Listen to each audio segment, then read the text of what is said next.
In this video, I'm going to be showing you how to create a sitemap page using Elementor. A sitemap page is a really important page to have on your website, especially when it comes to SEO.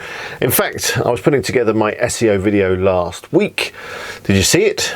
It was basically a full list of all the essential tasks that you need to do on your website to ensure that you rank really well on the search engines. If you didn't see it, I'll put a link up now. Go check it out. One of those essential tasks was indeed to have a sitemap page, and I was doing some work on bestroofbox.com, which is my Amazon affiliate website, and I realized it didn't have a sitemap page. So I'm going to be creating one in this video today, and I'm going to show you exactly how I do it. In this video, I'm going to be using Elementor Pro. So if you haven't got a copy of that yet, make sure you've got one before you get started. I'll put a link up now, and you'll also find a link in the description. It's really good value, and as well as being able to create a sitemap, it's got loads of other really useful features. Just a quick note, that link is an affiliate link, so I will get a small commission if you use it. Really appreciate it. But anyway, let's get on the computer. Let's get this sitemap set up.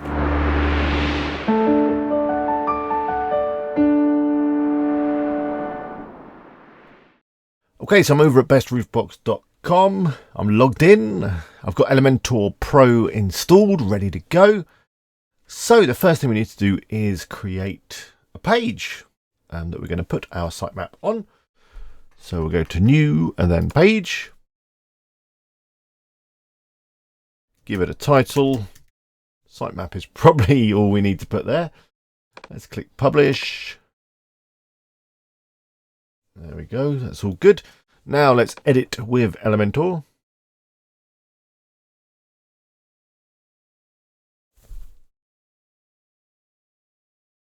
Okay, so we've got our blank page ready to add our sitemap widget. I'm just going to scroll down. The sitemap is in the Site section here. There it is. Of course, if you want to find it a bit quicker, you can just type. And there we go, so just going to drag it over. And we're now ready to start configuring it and adjusting the options. So the default one has got 4 columns. So as you add things, add the posts maybe, it puts them into columns. I'm not particularly keen of the column layout. I kind of like it all as just one column. So let's make it one column. I think that looks better. Here you can adjust the title HTML tag. H2 is probably fine. You can add a nofollow if you want, though I wouldn't recommend that. I don't think there's any need to do that.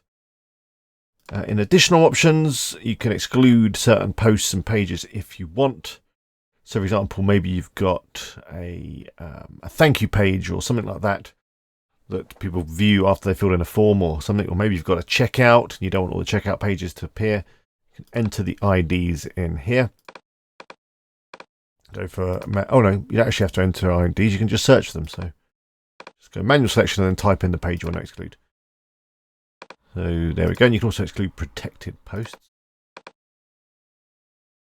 I'm just going to rearrange these elements. So we've got pages and categories, and then item number 3, which I should probably give a name. Let's call it post. That's what it is. I'm actually going to put that at the top so you can just drag it up. So we've got the posts first, then the pages, and then the categories. In fact, I'm going to put categories underneath the posts. So that's that bit done. You've got some style options here. You can add a bit of indent if you like, whatever you like. Maybe around 40 might be nice. There we go. Add padding if you need to. I don't think I need to. It looks fine. You can adjust the colors, the typography. At the moment, it's just matching up with my site. You can change the bullet styles. Maybe have bullets look like that, or even squares, or none at all. It's up to you. I think that the normal circles are absolutely fine. Then in advanced, you've got the usual Elementor advanced settings. You've got margin, padding again. You can add a CSS class and all this other stuff which you get in all of the widgets. But I don't need to mess with any of that. I think the sitemap is fine. Let's click update. There we go. Now let's have a look. can either click preview, or we can, of course, just go to view page. So there we go. There's our sitemap looking good. That's perfectly fine. Really happy with that. That was nice and easy, wasn't it? The final thing I'm going to do is just add it to my menu. I've got this footer menu down the bottom there. So here it is, footer menu. I've gone into menus. I'm just going to get that page. And where shall we have it? I think there. Perfect. Let's click save. Let's visit the site. There it is in my footer menu. And there it is, working perfectly. So we're all done. That brings the end of this video. Hope you found it useful. Hopefully you've got your sitemap all set up. Do leave me a comment below. I do read all the comments that I get, and I'll try to reply to as many as I possibly can. If you're not already subscribed, you can do so by clicking on my face, which should be up there somewhere. Also, why not check out my vlog channel? Click on my other face, which is up there somewhere. And there are a couple of other videos chosen specially for you. So I hope you enjoyed them. Until next time, bye for now.